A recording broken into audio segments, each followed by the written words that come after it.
How's everything going with the launch and everything? Very, very well.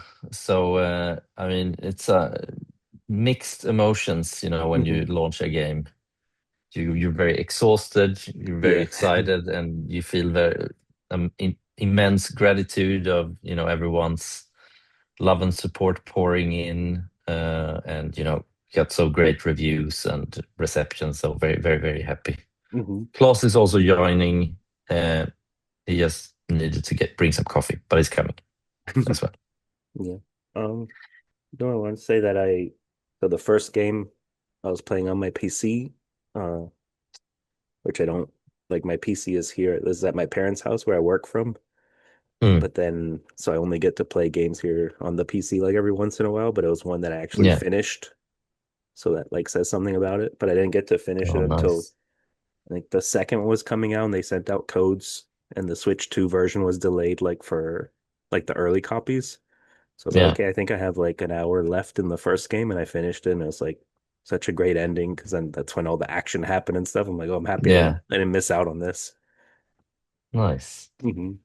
But when it ended, I was like, I feel like that's a very complete story, very cool story. It wasn't until I started playing the second game, I was like, oh, this is a cool and different story. So I Mm. guess what made you say let's make a sequel and not a new game or a different game? Just you had this other story in mind from the beginning, or Yeah, so I mean, when we worked on the game on Planet of Lana, Mhm. uh, at first it was supposed to be a standalone game, but as we delved deeper into the story and the lore and this universe, um, in Planet of Lana 1, we don't give you that many answers, right? Mhm. So, but obviously behind the scenes, we built up this, universe and big world. Um, so when we were about midway through production, um, we felt that, there was just so much to this world Mhm. and to uh, yeah, so I Yeah, mean, when we were around like midway through production, we really felt like this world and universe that we've built up. There was just so much to it that we ourselves wanted to know, more about the world and exploring those questions about everything from where the robots came from and the history of the people of the planet and all these kind of things. So we were super excited of delving even deeper into this for the sequel. So we started production straight after the launch of the first game and couldn't be more excited to get into it. hmm and it took like about 3 years to make it since that's how long it's been since the last game. Yeah, yeah, around 3 years in Hmm. production. Yeah, Mhm. time I, flies. yeah, and I feel like from the first game to the second game, especially since I finished the first game like the night before playing the new game, I already noticed Oh, like cool. all the details, like big changes in details and stuff. I wanted to ask if you guys started making this game with like, I guess with the skeleton of part one and then building upon that, or was it kind of like, let's just see what we can add to it or starting over? Yeah, I mean, there was a lot of things that we could bring over from the first game, and then obviously we've expanded on a lot of stuff. Like we've added, sprinting and sliding, and Hmm. Lana is more agile. You can jump up walls and stuff like that, and point Mui all across the screen. So Mui has this upgraded ability both to possess creatures and jam robots and machinery. Hmm. So there's a lot of new stuff, both mechanically wise and also how we built up the world. In form of like we have a new lighting system that allows us to create bigger, more complex environments, especially like bigger indoor environments or like urban areas and stuff like that. Um, but it was definitely built on top of the like core foundation that we had for the first game, which also allowed us, to build a bigger game with and really delving deep into creating more fun puzzles and more varied gameplay, and that's something that I feel that we've really expanded on for the sequel. Hmm. Well, and then I was gonna ask, what is there anything that changed like internally? Like, did the team grow, or is it maybe the first game? The first game was like, I hope this does well, but then the second game is more like, oh, we did something cool, so we feel like we have more support behind us. Is that what changes, or is it like now we have more people, or we have more, maybe more money because of the good game, or we have more time? Like, what things change that help you make the second game like that much bigger? Yeah. Do you want to answer, Klas? Sure. Mm. Yeah, I mean the team definitely. I mean, we were so lucky to have, the privilege of having a successful first release and, building a fan base around that at the core really appreciates, like, I guess artistic expression and something that's a little bit different. There was a lot of people that sort of came to the studio, and artists and fans of the first game that wanted to work on the second game, and that's been a huge step up, obviously, as well as the core team, the people that worked on the first game, taking ownership of what the game is, and putting all that love that they already have for it into the second game as well. So I think that's a huge ingredient in that soup, so to Mhm. say, is that actual fans of the first game joining production of the second one Yeah, was, yeah, massive. that's really cool. Um, oh, and then the something I love about both games is the puzzles, because there's always like one more step to solve. Like, you think you figured it out by deciphering like a code. I think I have from the first game, like one of the last things I wrote down, like I had the code down or something, Yeah, and then I went and put it in, and it's like, oh no, but now you have to scramble it. Like, there's a second part to it always, or there's always something else. So it makes you feel yeah. like, oh no, I'm done, but then you also feel, so it feels more rewarding at the end because you're like, oh, I got it now. That's the Nice. thing, Yeah. right? Like you go like, oh, that is almost like that was a little bit too Yeah, that easy, was or too like, and easy then at you first. so and then you say, yeah, And yes, then, and it's like, oh, okay, maybe not. All mhm. right. Yeah, yeah, for sure. Yeah, because then the more you play, you like solve one really fast. You're like, okay, this can't be it. There has to be more there. Yeah, Yeah, Mhm. exactly. keep pushing. Can you hear my cat in the background? No, I think No. it's being blocked by That's good. this sound Yeah, thing. that's nice because he's being very annoying and Very loud. very loud. Yeah, we have But that's good. we have three cats at home now Oh, that Oh, are. I'm so nice. sorry, guys. My daughter just woke up. Oh, I'm so sorry. I'll that's just have okay. to put a Bluey episode on for her. Sorry. Oh. No worries. Time We can keep differences. talking. That's Yeah, cool. you keep. Yeah, so Klaus is in Sydney. Hmm. So it's his early morning, and here in Sweden, where I'm based, it's evening time. Hmm. And it's kind of funny because I mean, me and Klaus co-direct all our games that we do at Yeah. Wishfully.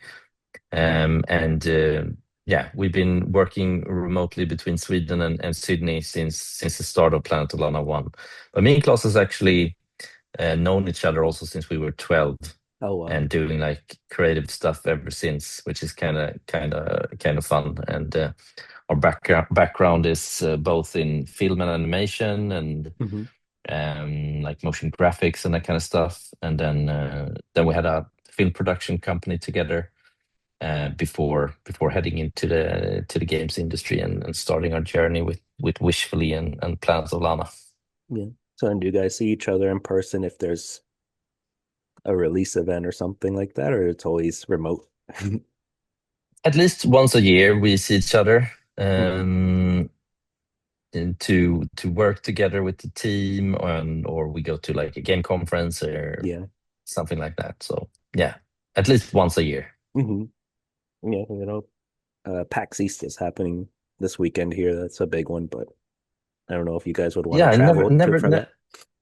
I've never been to PAX, Hmm. unfortunately. We usually go to Gamescom each Oh yeah, year. it's a big one. Yeah, and we were also at Tokyo Game Show now this Hmm. autumn, which was really lovely. It was the first time for both of us being at Tokyo Game Show, and that was really nice as well. But yeah, I would love to go to PAX. Heard Hmm. lots of good things about it.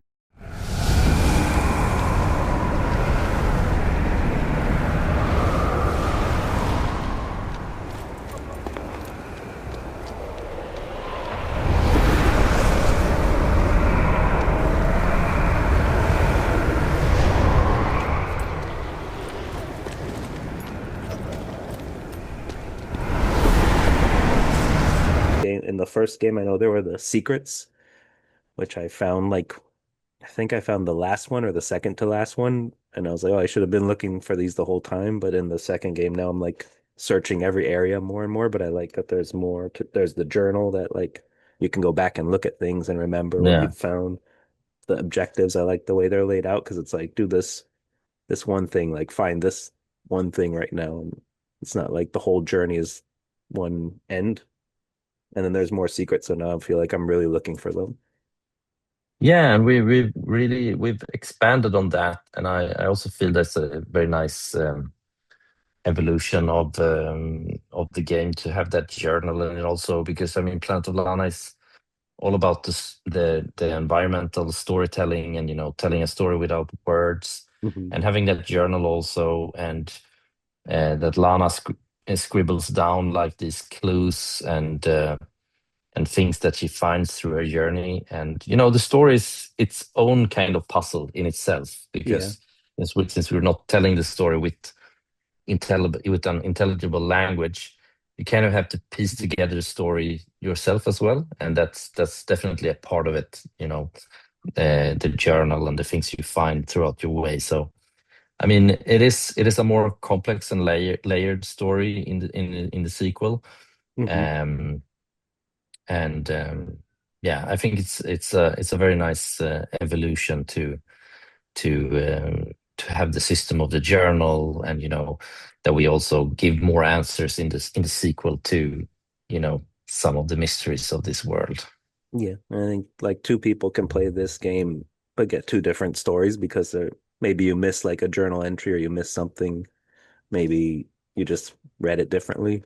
But it's cool that Yeah, you get the basic story, but we're also adding our own things. And maybe like a fan would tell you, oh, I love this about, and you'd be like, oh, I didn't see that at all. yeah, exactly. Hmm. Yeah, that's very nice. Yeah.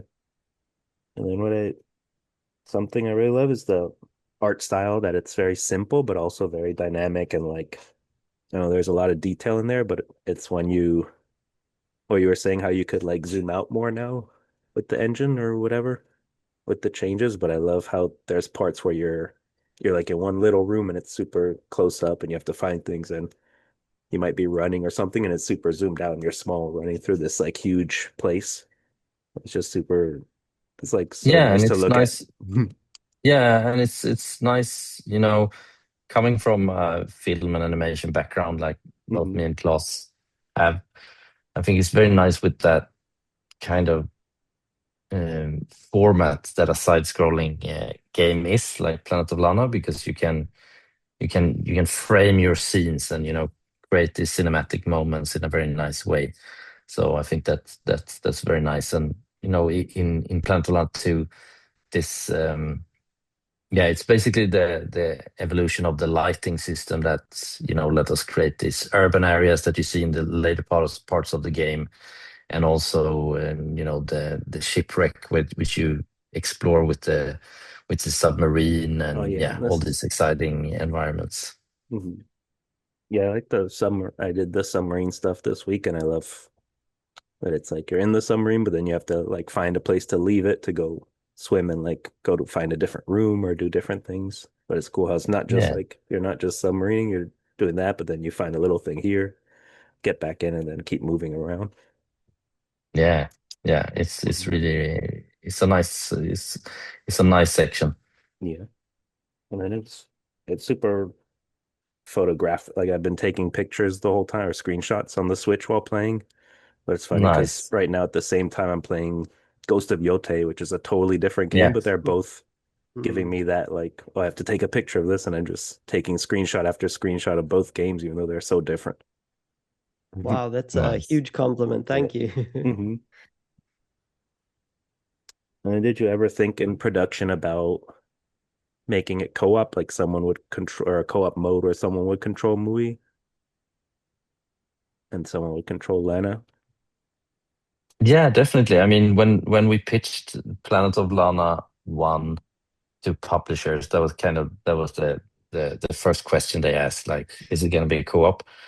But it's been very intentional from the start to not have it cooperative, because even though, we love cooperative games as well, but for Planet of Lana, I think some of the magic would have been lost, because Yeah. it's about creating that um, emotional connection that you might have with like a dog in real life, right? hmm And for that to happen, it's really in that sense that this creature, Mui, that she's her own being. Like you can give her commands, you can tell her what to do, but in the end, you can't control her fully. She is her own being, kind of.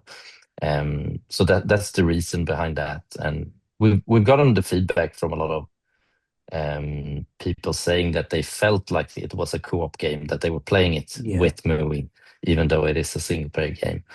And it's kind of funny also because we also see that, I mean, obviously we have a lot of emotional storytelling and, this cutscenes that convey the story, but the really strong bond between Lana and Mui, and really between the player and Mui, comes from gameplay of collaborating with movie throughout the game, which you really feel that you're solving this or getting past these obstacles together with this little creature. And I think that's really the core of the magic of Planet of Lana. hmm Yeah, because it's not like I think I thought of that when I started playing it, but then I was also like, well, that would take away from what the game is. Like if I had someone controlling, because you're not controlling Mui, you're kind of suggesting like, go here, please. Sometimes Yeah, Mui's like, I can't get there. yeah, exactly. Um, I wanted to ask about Klaus, you made up the language for both games. hmm And then so for the first game, I guess it was just making language for Lana since she was the only person, but for the second game, did you have to make a lot more, or was it like a lot of it was already there just because you actually put together this whole thing, even though you didn't use a bunch of it? Because now there's all Yeah, I these different think characters. yeah, for sure. There was a little bit of dialogue. So, like, obviously, in the first game, you meet you've got Elo, Lana's hmm sister, that in this very brief like interaction in the beginning, and then like not until the sort of second to third act break, when you meet Raquin, then it's a little bit more. But you're absolutely right. It was very sort of scaled back and very much based in the interaction between Lana and Mui in these like four phrases in the first game. So yeah, I think we sort of 3x'd the sound, the size of the language for this one, because we wanted to push that. We wanted to push the story. We wanted to make it more of like a character study. So the first one is a very classic sort of hero's journey, like Odyssey. It's right there in the name, an off-Earth Odyssey. But this time we wanted to make a little bit more about the inner journey of Lana as well, and like communicating where she's at emotionally, and on her journey, on her inner journey, I guess. And that required a bit more meat to the language, plus the general complexity of the story as well. Like there's a lot more happening, there's more characters. Yeah, so it nearly tripled in size. But I think one thing I've learned about language from coming up with one is that it's very musical. So it's Yeah. like, it's almost like you've got a melody and the more of the melody you have, the easier it is to just sort of play jazz with it. Like there's this foundational structure of rhythm and melody, and that once you have that, it's well, it's very fun, but also like it's almost like it gets easier and easier to build upon it after. So yeah, it was one of my favorite aspects of both games, was like just nerding out on all that stuff. It was really There's fun. even parts where I think when she's saying come here or go here or whatever, where it sounds like Spanish to me, even like Venaki or something. Like Yeah, I hear Venaki, Tamaki, it. yeah, for sure. But I There's guess definitely a Latin foundation there, and that's one thing as well that we found, like in the beginning, like when we were casting for Lana for the first game, we tried out Swedish actors, Swedish voice actors to do it, and it was just like it didn't work. Like it just sounded like this Pamaki, like this very like sort of Swedish Olai, very Swedish sounding thing that just didn't work at all. But then our sound designers, Setet, they're based in Turin in Italy. And the lead sound designer Francesco, he sort of went out and did a casting call on one of the sort of performing arts schools there in Turin.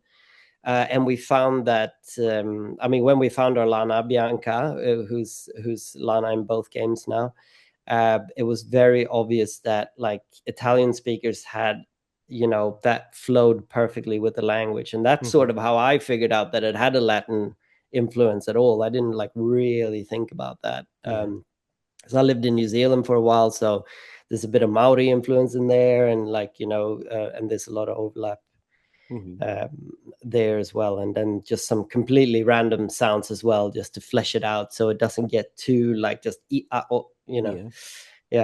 it's a mishmash of a lot of things.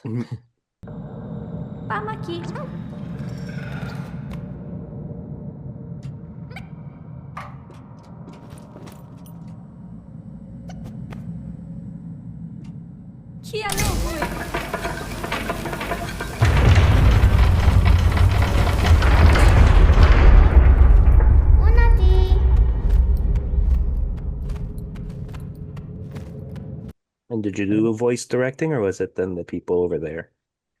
No, yeah, I do the voice directing as well. And how is it to tell someone like they're saying it wrong when it's a made up language?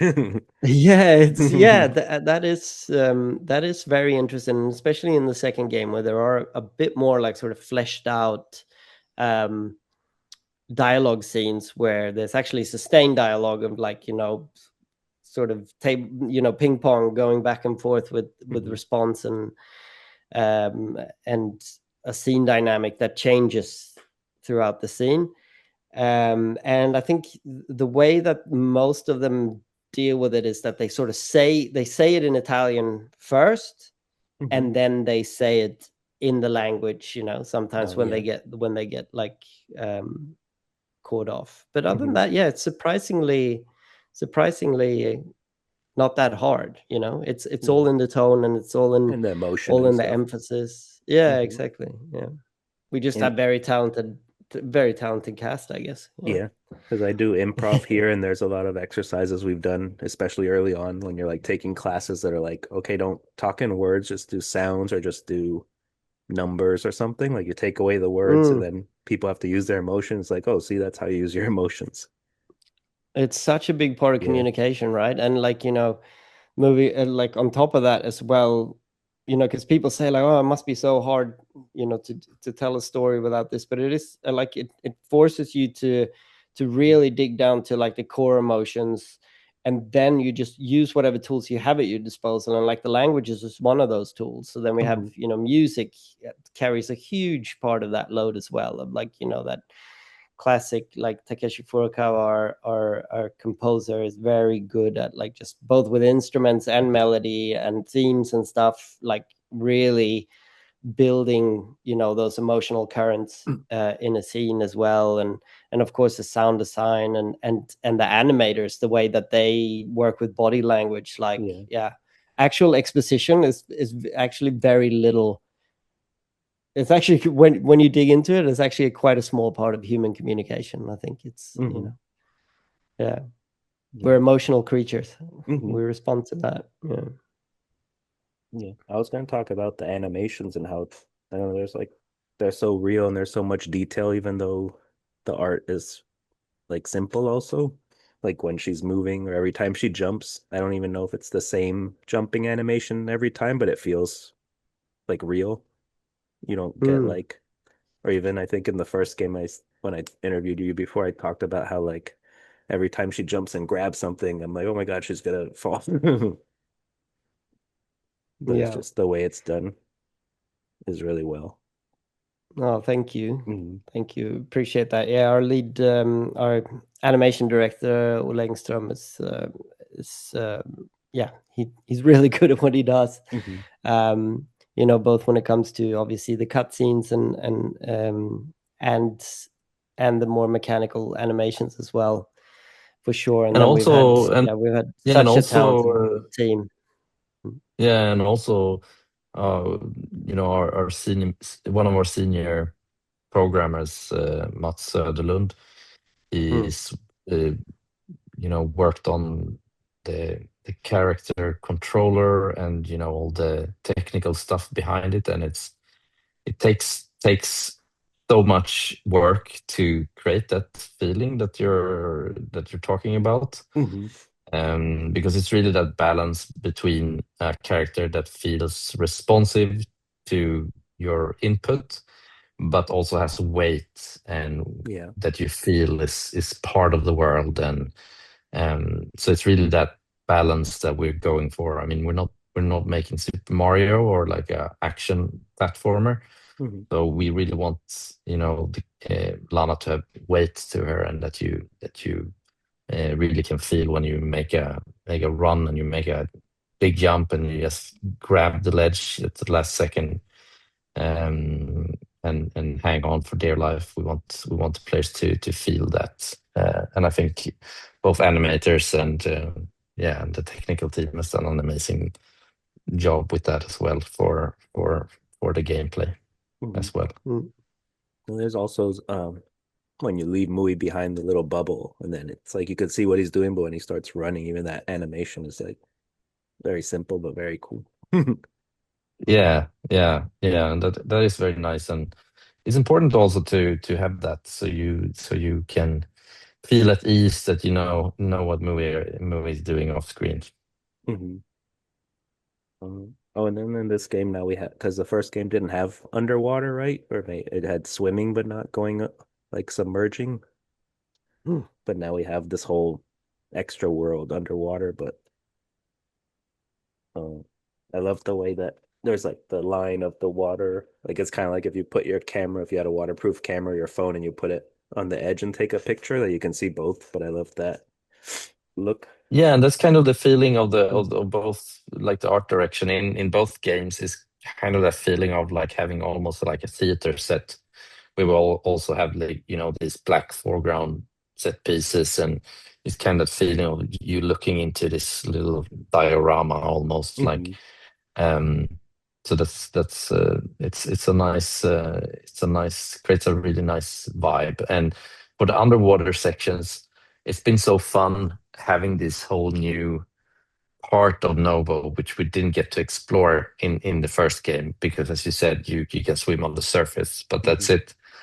So it opened up a lot of fun possibilities for verticality, you know, in the level design and puzzles. And we gotten a lot of feedback that from people saying things like, you know, I normally don't like underwater sections in games, but I really enjoy them in Planet of Lana 2. And that's it's such a compliment, and we've worked so hard on getting those areas to really feel special. And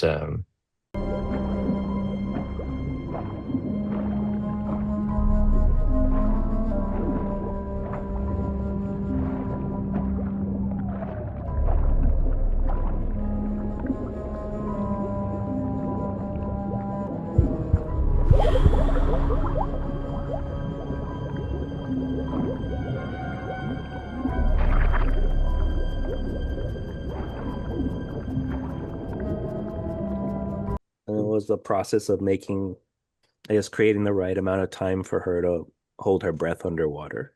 And then I know you put the little like bubble areas in some Yeah, parts where it's longer, but she has, yeah, and there's sometimes you get there fast, and then there's sometimes where like you have enough air, and there's sometimes where I'm not gonna make it. yeah, exactly. And it's about, I mean, it is a bit claustrophobic, right, to be underwater and having that air, that you have to go and get air. But yeah, we want to create a balance there where we're not too punishing to the player. I mean, Lana, there are also people that she's grown up in a village built on stilts in water. I mean, they're Mhm.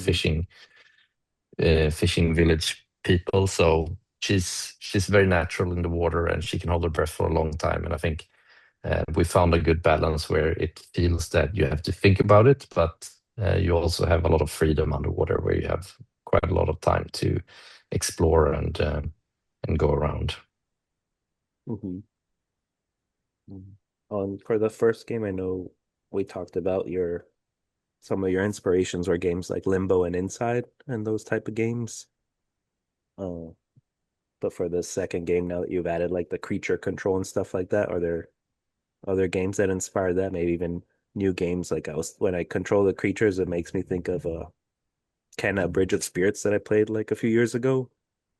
But things like is there anything maybe new that you were playing one day? Oh, we should add this kind of mechanic to the sequel, or maybe it's just old games that you remember. I mean, there's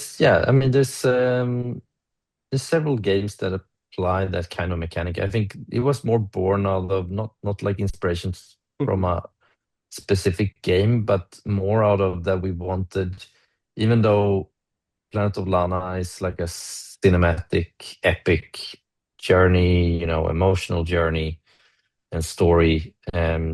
When we create games at Wishfully, we want the gameplay and the story to be equal parts, and it's really important for us to create fun games that know you want to keep playing them only for the gameplay as well, and Mhm. then having a symbiosis between story and gameplay. And for the second game, we felt that we really wanted to expand on that, um, just fun factor and variation, and that you constantly feel that we're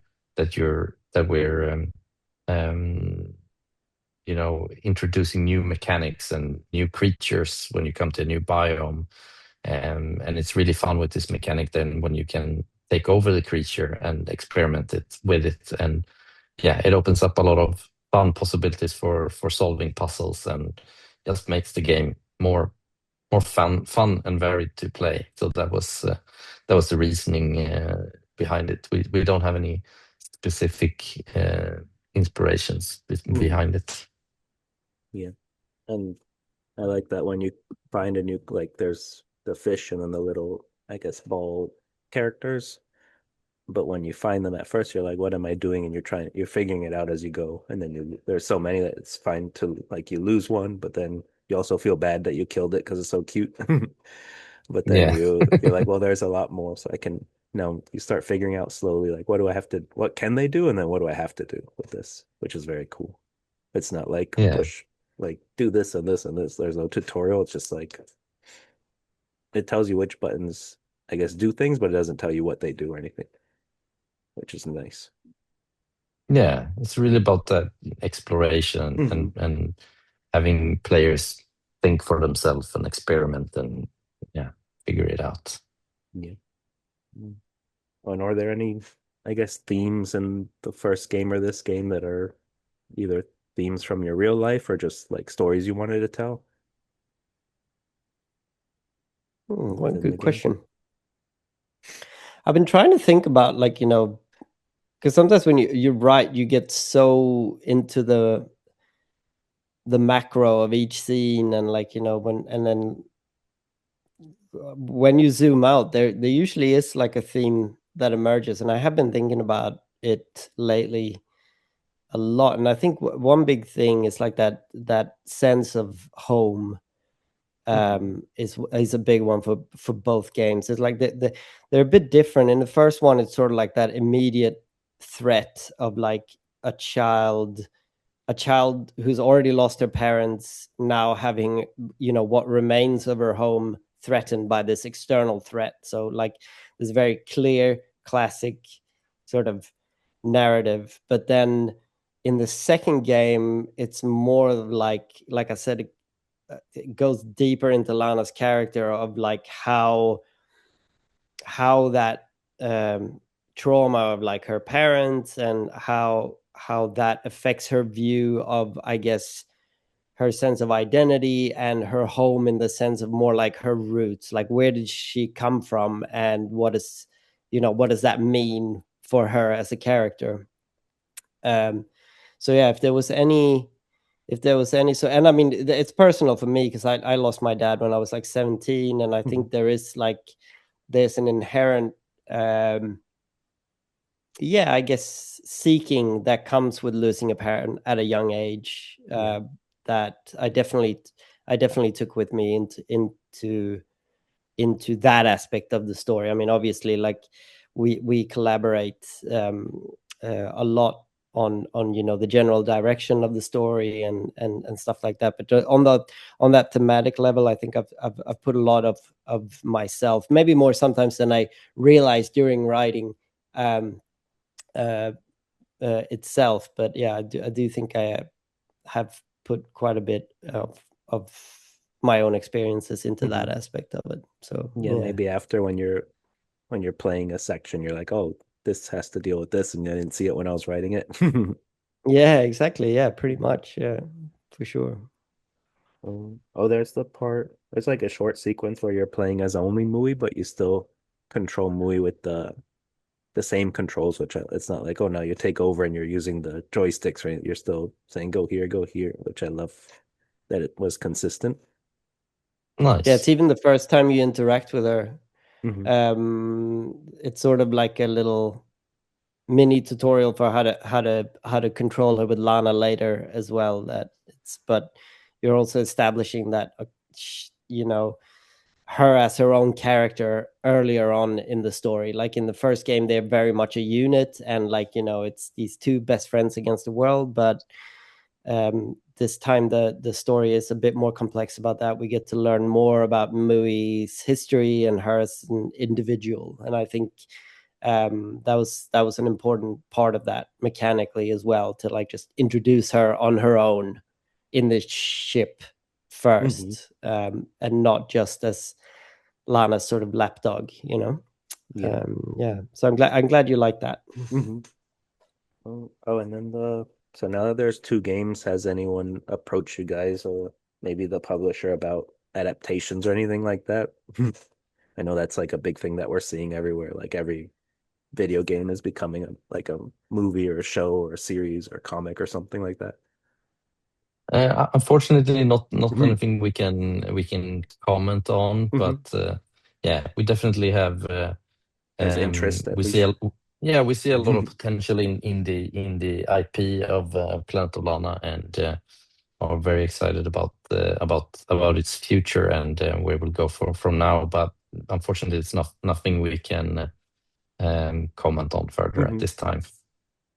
Yeah, because we see it so much that it's like, well, these games have beautiful stories, but only the people that play them get to see them. So it's cool to see them get adapted so other people can see it too and get the story. But then it's also like, why don't we just try to get these people to play the game so they can actually like, because it's different when you're controlling the game or the Yeah. characters also. Yeah, for sure. Hmm. And sometimes it can be so good. Like I loved Edge Runners. I Hmm. don't know if you saw that on I saw a Netflix. little Like, bit. and I'm a huge, yeah, I'm a huge cyberpunk fan, and like, Hmm. and that shows as well that you can expand. Yeah, I And like I when they guess do like, that too. yeah, like Takes it because somewhere video else. games, so much of video games is like just creating a world, right? And then Hmm. like all of a sudden that world exists, and there's so many stories that can be told within a world. So, you know, it's easy to see why Hollywood like it Yeah. as a you know, inspiration. Hmm. Yeah.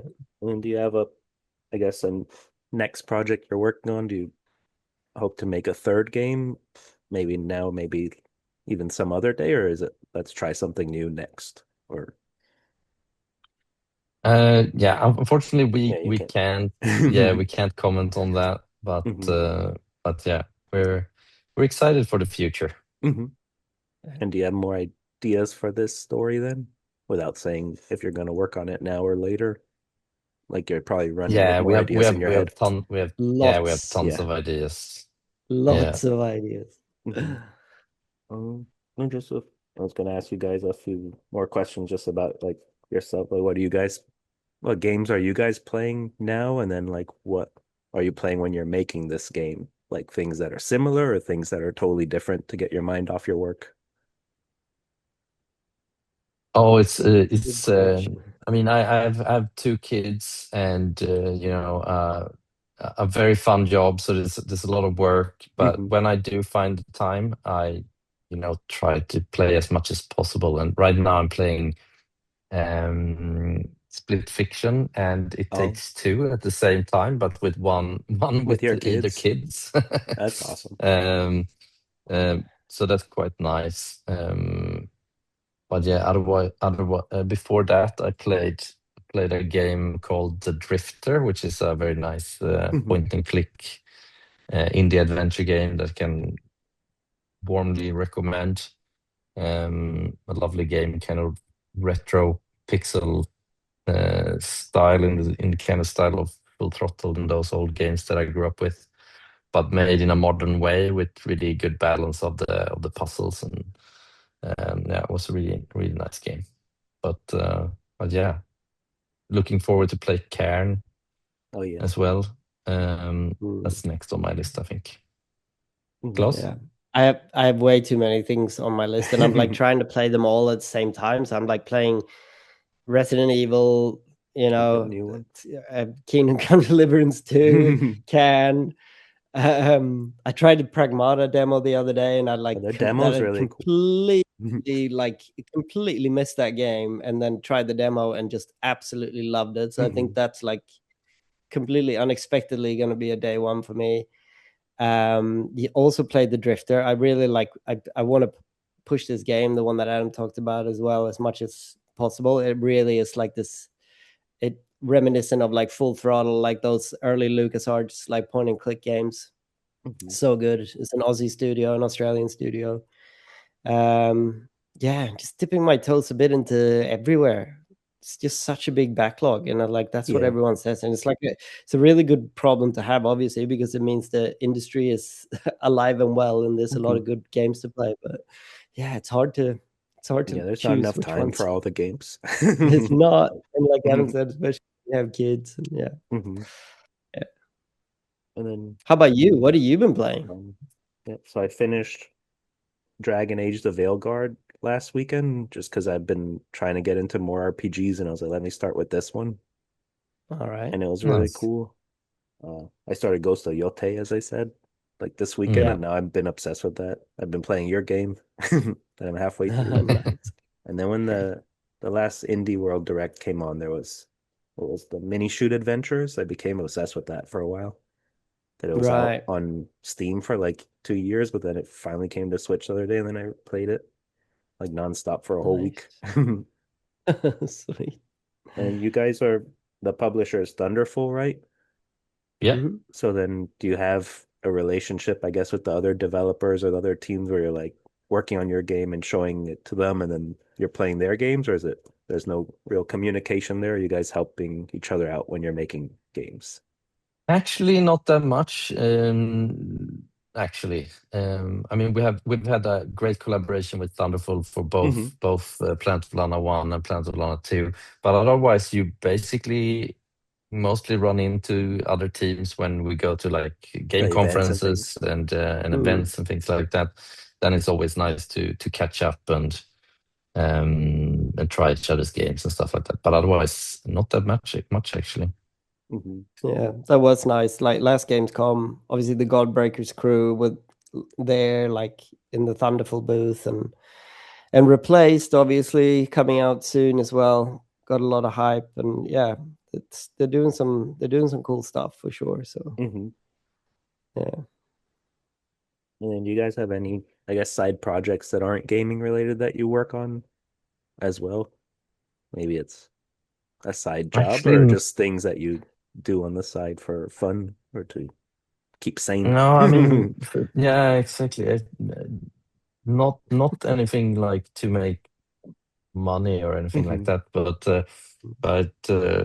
yeah, I don't know. I like to, when I go on trips and stuff like that, to bring my camera and take photographs just for the fun of it. Hmm. Think that's quite nice. Otherwise, I'm a huge board game Oh yeah. geek as well, so I play a lot of board games.